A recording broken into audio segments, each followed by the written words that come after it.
I'm sorry to say, guys, but in my previous Plastic Love video, I lied to you. That is not how you play it. This is how you play it.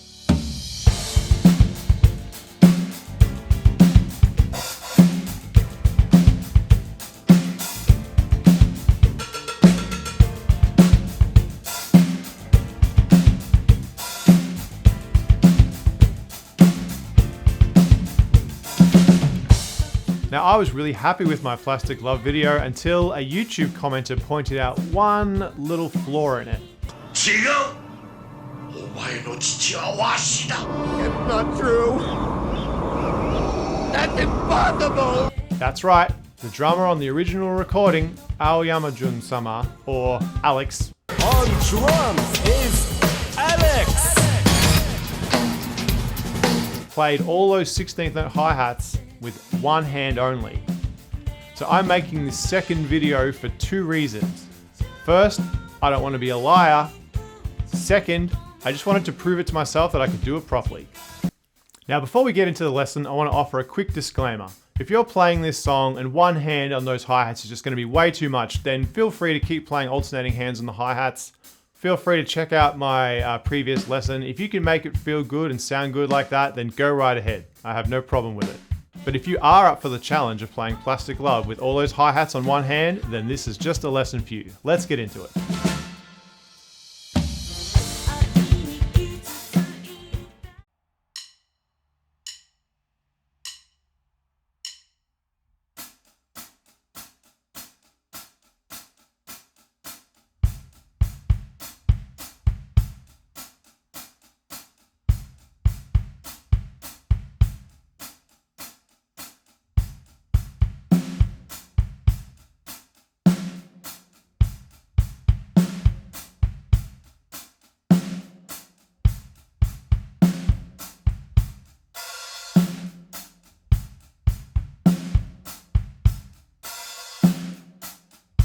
As you can see, the groove itself really isn't that complicated, but there are some difficulties.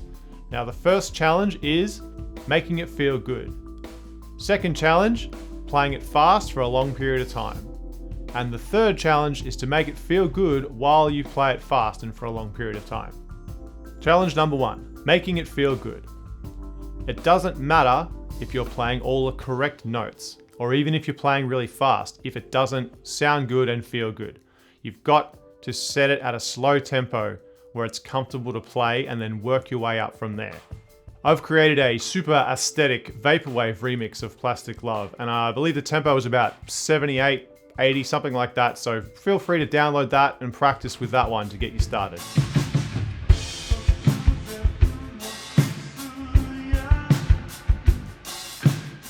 Challenge number two, playing it fast for a long period of time.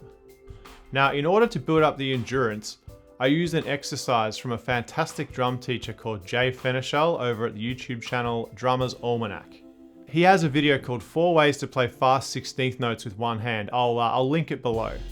He goes through 4 different techniques you can use for playing fast 16th notes with one hand, and gives you a simple exercise you can use to build up your speed and endurance.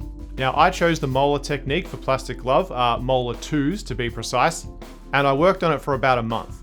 Now, what this exercise involves is setting your metronome at 60 and playing 16th notes with one hand, starting with your left.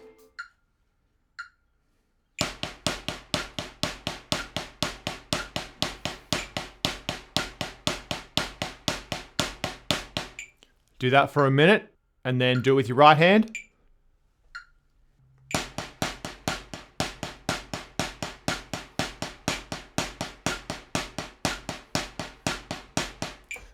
And then put your hands together as 30-second notes.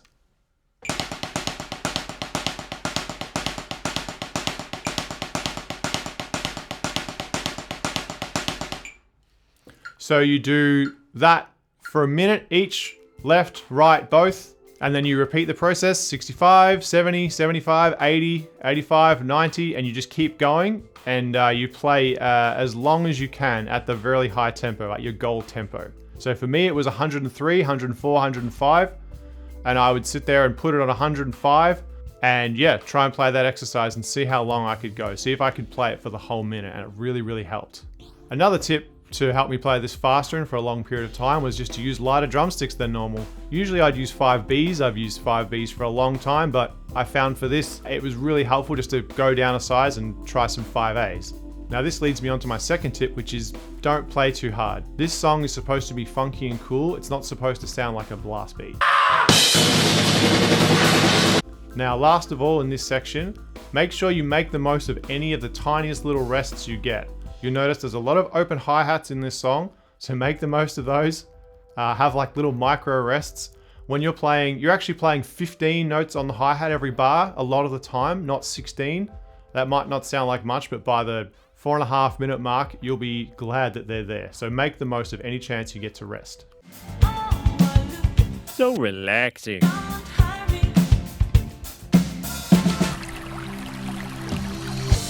All right, now challenge number 3, which is making it feel good while you play it fast and for a long period of time. Now, when I started playing this, I noticed that none of my takes were really locking in with the track as much as I want. And I figured out I was actually spending too much time focusing on the hi-hats, just thinking about, oh, this is fast. Can I play this? Can I get this done? And worrying about it. As a result, even though I'd get through the whole song, I would listen back and just not be very happy. It would be fast enough, but it wouldn't feel good. So one thing that really helped was to actually forget about the hi-hats a little bit and just focus on the kick. Make sure those bass drums were really locking in. It helped in 2 ways. One, obviously that the bass drum patterns would line up more because I was thinking about it and concentrating on it more. And 2, the hi-hats kind of went on autopilot. I wasn't thinking about them as much and I wasn't stressing about, oh, this is really fast, can I get it? Oh, these hi-hats are really, this is hurting, this, like, I wasn't thinking about it. They kind of just went a little bit further to the back of my mind. Now, recently I watched a video by the man with the chops, Zackgrooves. He was talking about how he developed, one of the ways he developed his kick speed, which was he kind of almost seemed to do it by accident. He was working on a pattern where his right foot was just playing the same pattern over and over and over, but his hands were moving around the drum kit playing different orchestrations. And he said that by focusing on his hands playing more and more complicated stuff, he actually, his right foot just went on autopilot and it was just going really fast and he wasn't even thinking about it. And by the end, he noticed his foot speed had developed quite substantially. So I thought that was very interesting. So please check out his video on that as well. Now I have one final tip. Before you go to do a real take, I would suggest a very short warm-up. So what I would recommend is something simple, a clapping exercise from one of my favorite drummers, Jojo. That's right, 800 claps. 800 claps. So what you do, you put your arms together and you clap like so, 8 notes for 100 bars. 1, 2, 3, 4, 5, all the way up to 100. That's right, 800 claps. Now you don't have to do it as fast as him. You could even do it half. You could do 400 claps. You could do something similar. Just some exercise you can quickly do to warm up that's not going to completely tire you out. And then you'll be warm up, ready to go, but not exhausted before you've already started. All right, that's going to do it for today's lesson, guys. Hope I've redeemed myself with the correcting of the record of how to play Plastic Love. Please don't forget to grab your downloads in the description below. Hit like and subscribe if you want to see more videos. Please leave a comment, leave any requests for groove breakdowns if you want to see more in the future, and I'll see you next time. Cheers.